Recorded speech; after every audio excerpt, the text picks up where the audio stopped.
Bismillahirrahmanirrahim. Bismillah wa bihamdih. Assalamualaikum warahmatullahi wabarakatuh. Alhamdulillah. Alhamdulillahilladzi an'ama alaina ni'matal imani wal islam.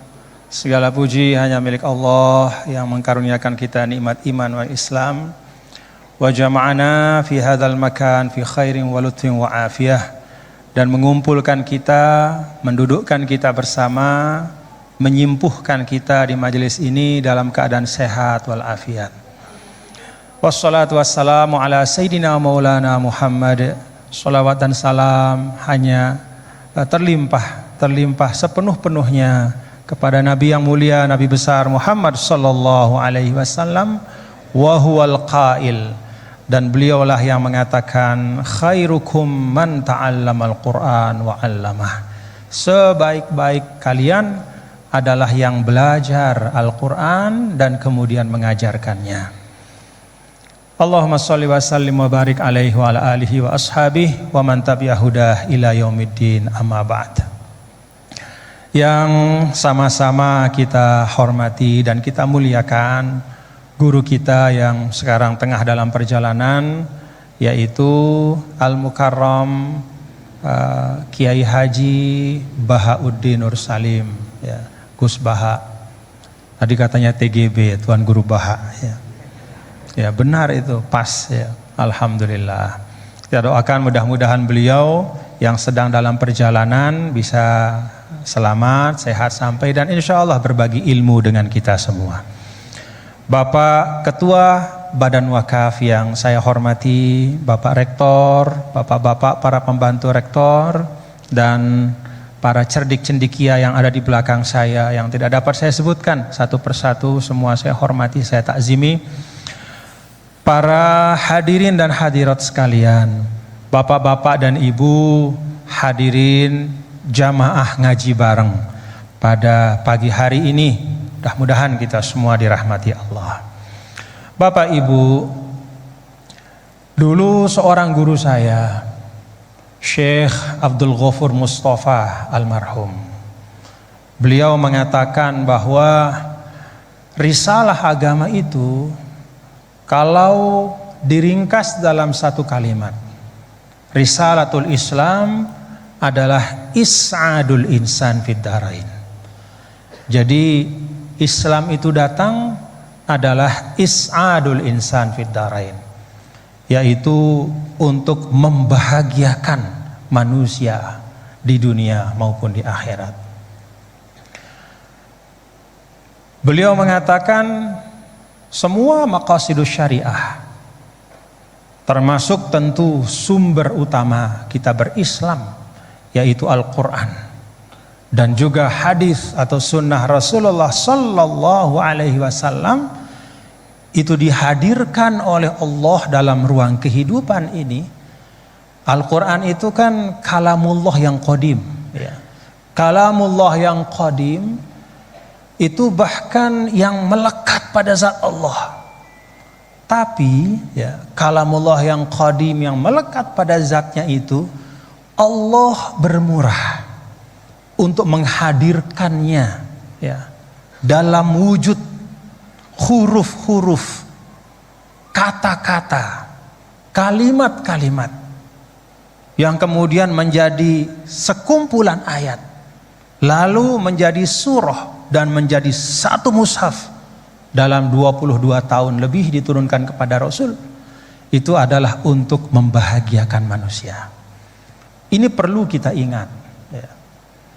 Perlu kita ingat karena memang terkadang, ya, bahkan bukan hanya orang yang tidak suka pada agama yang mengatakan agama itu menyulitkan atau memberatkan. Bahkan pun kadang kita sebagai umat Islam tanpa sadar kita juga menghadirkan agama dalam bentuk yang menyulitkan. Karena itu Allah Subhanahu wa taala, Bapak-bapak Ibu, kan di awal surah Toha, ya, Bismillahirrahmanirrahim, Toha ma anzalna 'alaikal qur'ana litashqa. Kami tidak turunkan Al-Qur'an ini untuk kemudian membuatmu itu kesulitan.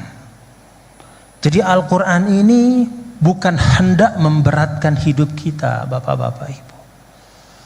Bahkan sebaliknya, Al-Quran itu dihadirkan oleh Allah is'adul insan, supaya kita bahagia, supaya kita senang.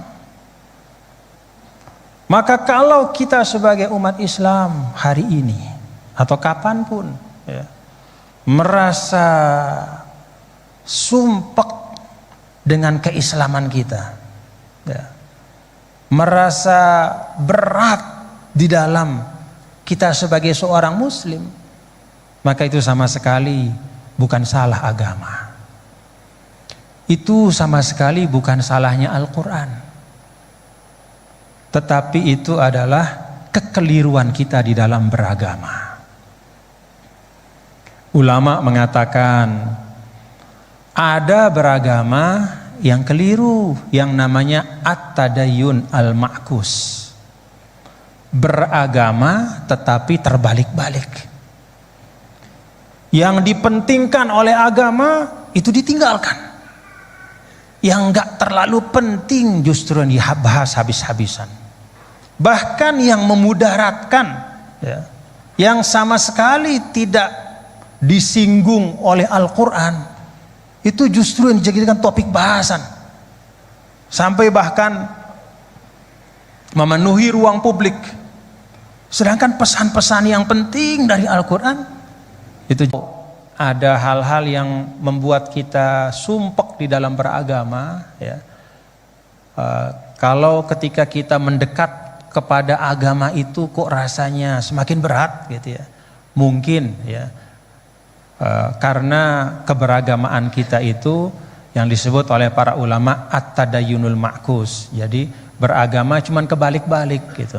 Yang penting ditinggalkan, yang enggak penting yang dibahas habis-habisan. Nah, saya pikir dari beliau, dari guru kita nanti kita akan simak ya, ngaji bareng. Karena Gus, saya terus terang nggak ngerti ya ngaji bareng ini awalnya konsepnya kayak apa. Makanya di mobil tadi saya tanya, ini maksudnya masing-masing ngomong aja gitu atau kayak gimana? Yang saya tanya, mal mas'ul bi a'lama minasail, dia lebih nggak ngerti lagi dibanding saya. Dia tengok-tengok gitu, terus dia bilang pokoknya ini katanya terserah nanti Gus Baha mau kayak gimana aja. Oh ya sudah, kalau gitu dia matbu, saya tabi begitu. Kalau gitu kita ikutin beliau, nanti saya menyesuaikan kepada beliau. Jadi saya serahkan ya moderator langsung saja kepada Al-Mukarram Syekhna Kiai Haji Bahauddin Nur Salim untuk menyampaikan ma fatahallahu bihi, apa-apa yang Allah Ta'ala bukakan kepada beliau untuk kemanfaatan kita semua. Assalamualaikum warahmatullahi wabarakatuh.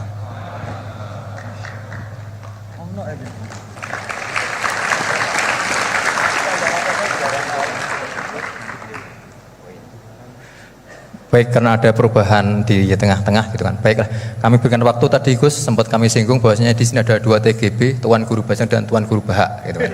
Nah, nanti kalau Tuan Guru Jalal Masjid sempat menyinggung tentang orang-orang yang sumpek, saya kira di sini banyak orang sumpek gitu kan. Karena Gus Bahak itu kadang agak unik, kalau ngaji beliau itu kadang ada hal-hal yang kita lupa akan urusan duniawi, lupa akan urusan kejombloan kita, lupa akan urusan istri-istri kita gitu kan. Nah kadang orang-orang yang punya istri itu lari dari rumah mau ngaji bareng Gus Bahak, dan istri yang pernah ikut ngaji Gus Bahak kadang akan memberikan izin langsung, mau kemana mas? Mau ngaji Gus Bahak, langsung izin keluar dari rumah. Ini seperti itu. Jadi karena tadi bahwa dengan ngaji Gus Bahak tadi bisa menghilangkan sumpek meskipun secara temporer, nanti keluar dari kahar sumpek lagi, nah, seperti itu. Baik, waktu kami persilahkan kepada Gus Bahak untuk memulai kajian ngaji tafsir Al-Quran. Kalau tadi kalau dengan beliau pokoknya beliau terserah mau seperti apa, monggo. Assalamualaikum warahmatullahi wabarakatuh. Rahmanir-Rahim. Alhamdulillahirabbil alamin. Wa shalli wa sallim barik ala sayyidina Maulana Muhammadin wa ala alihi washabihi ajmain.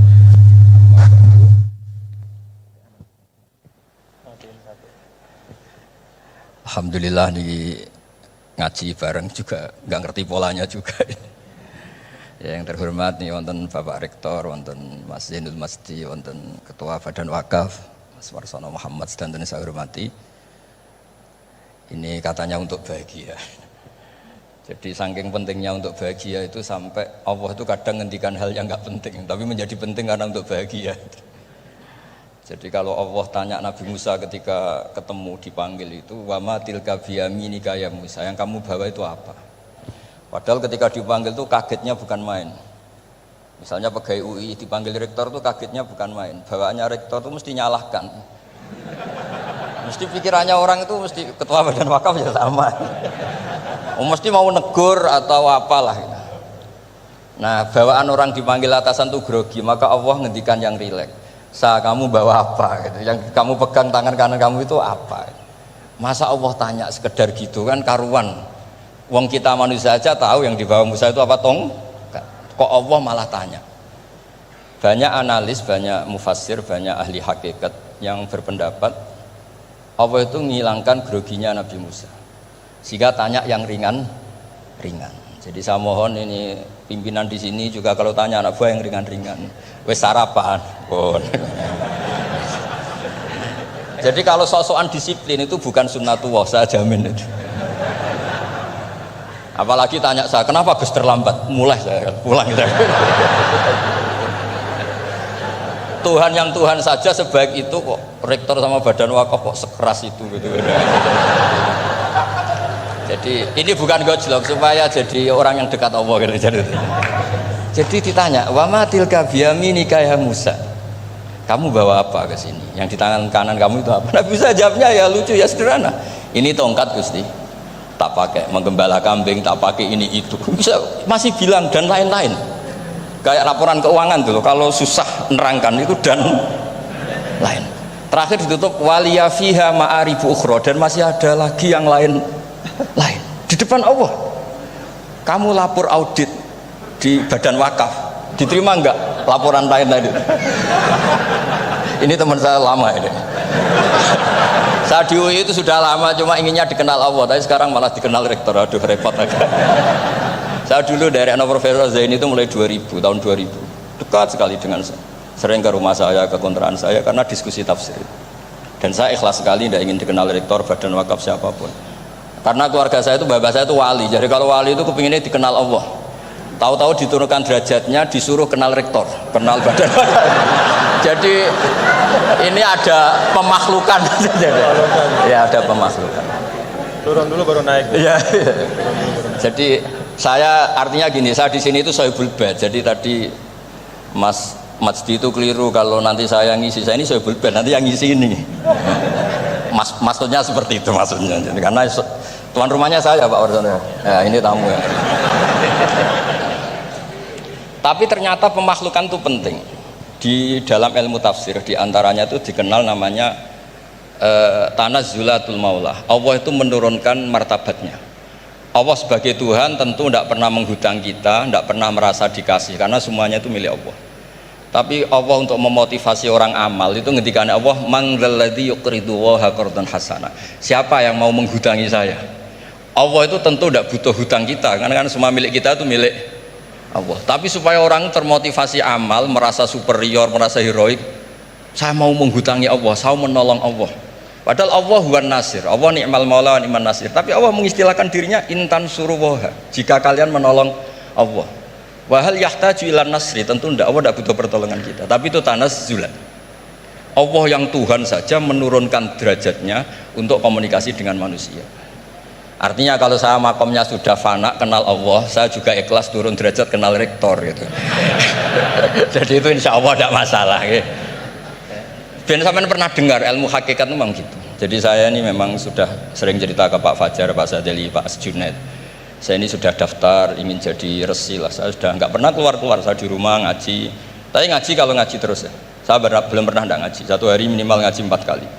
Ngaji fikih yang saya sering itu fikih karena mbah bahasa emang ahli usul fikih. Dulu pertama Profesor Zaini melibatkan saya ini cerita ke Mas Majdi itu gara-gara beliau itu profesornya itu sastra, adab, di Al-Azhar itu adab. Iya, Zaini. Orang tua dari Nah, karena jurusannya adab, beliau memang pakarnya kalau menghaluskan bahasa. Tapi masalahnya di Quran kan banyak fikih juga, dan beliau cari ahli fikih. Singkat cerita, entah gimana ceritanya, Allah yang mempertemukan ketemu saya. Nah, kenapa kita butuh fikih, tidak sekedar kesusastraan atau ilmu adab? Karena ada tafsir atau fikih dalam Quran yang mau tidak mau harus difikihkan. Misalnya begini, wa antasma'u bainal ukhtain, kamu tidak boleh menikahi sekaligus mbak dan adiknya atau adiknya dan mbaknya. Jika Anda berpikir Quran itu hanya Quran, maka berarti apa boleh menikahi misalnya Sri dengan buliknya, Sri dengan budenya, padahal tidak boleh juga.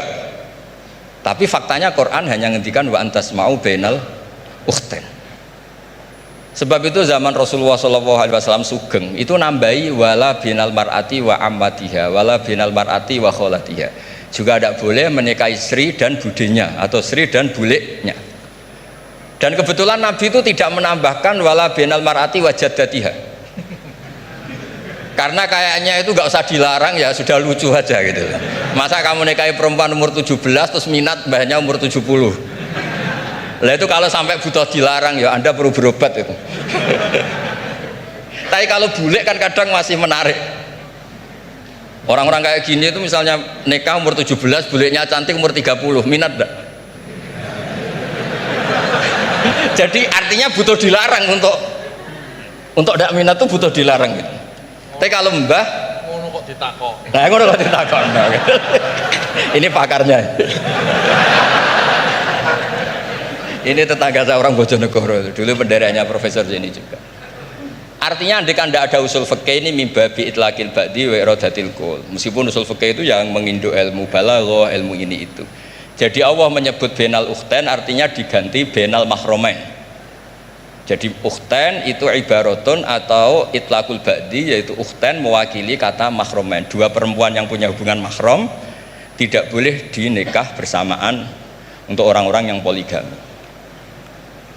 Ini penting supaya semua tafsir juga gitu, lafat-lafat yang ada mahdhufnya itu kita jaga, baik itu secara keilmuan maupun secara fikih. Keilmuan misalnya begini, orang yang dilaknati Allah, mal'anahu wa ghadiba alaihi, di antaranya diteruskan wa ja'ala minhumul qiradata wal khanazira wa abadat tauhid. Lalu misalnya secara penelitian tidak pernah ada makhluk manusia yang dulu jadi kera.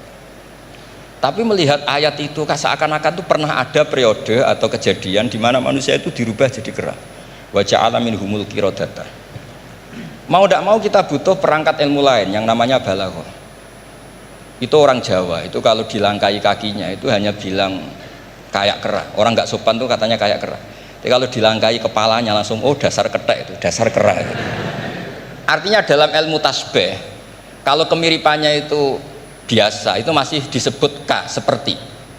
Tapi kalau mirip banget perilakunya itu kafnya dibuang, sehingga orang yang tuli banget terhadap kebenaran Allah bilang summum bukmun umyun. Orang kafir itu summun, tuli misalnya, bukmun ada bisu, padahal faktanya mereka bisa mendengar, bisa ngomong, bisa bicara, tapi saking tidak pernahnya mau mendengar kebenaran, di redakseknya summun, bukan kasumi tapi summun. Begitu juga di bab madah, memuji. Kalau orang agak ganteng, mungkin saya kalau muji Mas Masdi hanya kal komar, muji Pak Rektor paling ya kal komar. Tapi kalau muji Nabi langsung komarun, anta samsun, anta bedrun, karena gantengnya kelewat, sehingga kaf tasbih sepertinya itu dibuang. Nah, andai kan tidak ada fakta manusia itu pernah dirubah jadi kera di era itu, andai kan itu nggak ada, kita sendiri juga nggak tahu. Kita masih bisa menganalisis dengan teori balaghah. Jadi wa ja'ala minhumul qiradata kal qiradah. Mereka atau mislal qirodah, mereka dijadikan Allah laksana kera, tidak berakhlak, tidak beretika, tidak bermoral. Ini pentingnya ilmu balaghah, sehingga kita tidak perlu mengharuskan orang berkeyakinan dulu itu pernah ada orang manusia dirubah jadi apa? Kera. Nah misalnya ada yang berkeyakinan atau berpendapat memang itu pernah nyata, itu ngendikannya Rasulullah kemudian itu dihilangkan, hanya hidup 3 hari kemudian hilang sehingga nggak punya turunan. Jadi pilihan-pilihan dalam tafsir itu satu tentu riwayat, dua itu analisis balaghah. Nah, analisis fikih itu tidak kalah penting karena konstruksi Quran itu ada fikih yang sudah mapan. Seorang lagi ada fikih yang sudah mapan. Ketika Nabi Lut itu menyesali kaumnya itu lesbi dan gay, kelainan seksual. Itu Nabi Lut ngendikan haula ibanati hunna adharulakum. Kalau kamu ingin menyalurkan kebutuhan biologis Anda, ini ada anak-anak putri kami, hunna adharulakum. Itu lebih suci bagi kalian. Tentu fikih itu sudah mapan, maknanya dinikahi dulu dengan proses nikah yang sah. Nah, barokahnya fikih yang mapan ini Allah tidak cerita tafasilul umur, tidak cerita detail-detailnya. Sehingga salah sekali kalau kita sering bilang kita hanya kembali ke Quran. Itu tidak bisa karena Quran juga tidak berdiri sendiri dengan makna yang sebenarnya, karena turun itu ada asbabun nuzul. Ini yang terakhir supaya ngasih pekerjaan kan jauh-jauh dari NTB. Ya kan bisa dimanfaatkan secara baik dan benar. Saya bulbet. Nah, ini bukan guyon tapi memang betul harus begitu memang. Mau tidak mau. Sumpah misalnya. Orang tuh kalau ditagih hutang atau ditegur itu masih ya besok saya bayar. Ditagih lagi kayak gak percaya, wawahi besok saya bayar. Jadi kata wawahi itu mesti menunjukkan emosi, tersinggung, sumpah. Sehingga suatu saat ada seorang khotib ini ngendikan, fawarobbis sama iwal ardi innahu la haqqum mislama annakum tantikun. Demi Tuhannya langit dan bumi. Itu si Bedui, ada orang Arabi, orang desa. Langsung menyelasi Pak Khotib tadi. Pak Khotib, mangdalladzi akhdhafal jalil hatta alja'ahu ilal yamin. Siapa yang bikin murka Allah sehingga Allah terpaksa sumpah? Semenjak itu jadi ilmu, kalau Allah memulai redaksi dengan sumpah, dengan qasam, pasti Allah tersinggung. Sehingga lafat-lafat yang dimulai wan naziati gharqa atau dimulai wasamsi wa duhaha, mesti terusannya itu Allah agak marah. Karena di mana-mana orang sumpah itu menjelaskan sama yang agak tidak percaya. Itu dzauqul arabi, itu adzauqus salim. Nah begitu seterusnya. Kemudian masalah wasfiyah ismiyah. Saya dulu sering debat sama Profesor Zaini. Kan misalnya kiai-kiai di Jawa umumnya kalau maknani min alakin itu segumpal darah. Lalu orang-orang yang nekuni embriologi itu tidak pernah ada segumpal darah. Kalau segumpal darah malah jadi kluron, macam-macam. Katanya Quran itu mesti benar, ini ada segumpal darah. Kata saya segumpal darah itu bahasa Indonesia, Quran itu bahasa Arab, tidak akan ada itu di Quran, kata saya. Tapi ada yang bilang segumpal darah, ya tetap aja itu enggak Quran. Yang Qurannya min alakin, segumpal darah itu bahasa Indonesia, Quran tidak ada yang bahasa Indonesia, kata saya. Nah tapi itu bisa dianalisis pakai balaghah atau pakai teori madatul kalimah. Min alakin itu dari kata aliko ya'liku alakon, sesuatu yang menempel. Jadi kalau di proses embriologi misalnya ada apa yang menempel dalam ilmu itu, yaitu yang jadi rahim, jadi anak. Atau pakai ilmu balaghah, min alakin tetap maknanya segumpal darah, tapi maknanya itu tangkis atau tahkir. Manusia itu sombong, padahal materinya sama yang sekarang jadi sama dengan materi yang sekarang jadi segumpal darah, yaitu kita yang seperti ini materinya ya sperma, segumpal darah yang seperti itu juga materinya sperma. Kok kamu sombong? Materi kamu sama dengan materi min alakin. Itu persis dengan adatul Arab kalau sedang mencibir orang yang sombong. Itu kalau orang Arab bilang antal ladzi kharasta min makhrajil bauli marratan, kata orang Arab. Kamu adalah manusia yang keluar dari jalannya kencing 2 kali. Keluar dari penis lelaki ya lewat jalur kencing, keluar dari ibunya juga lewat jalur kencing. Supaya orang nggak sombong itu orang Arab bilang antal ladzi kharasta min makhrajil bauli marratan. Nah, min alakin itu dalam konteks itu karena begitu angkuhnya Abu Jahal, begitu angkuhnya kafir-kafir Quraisy, sampai diingatkan Allah ulang, kamu ini materinya min alakin, sejenis itu mbok yo jangan yatho. Buktinya terusannya ayat kalla innal insana layatho, manusia itu sungguh angkuh. Nggih niki pun deal nggih, jenengan harus sepakat saya ini Sohibul Bait sama Pak Warsono sama Pak Rektor, ini tamu yang diundang untuk ceramah tafsir. Kalau ndak berarti asawaha wa rasulullah. Nggih, monggo Mas Wasti jenengan. Pon sing suwi. Terima kasih Gus. Jadi nanti kita balikin lagi ke Gus Baha ya.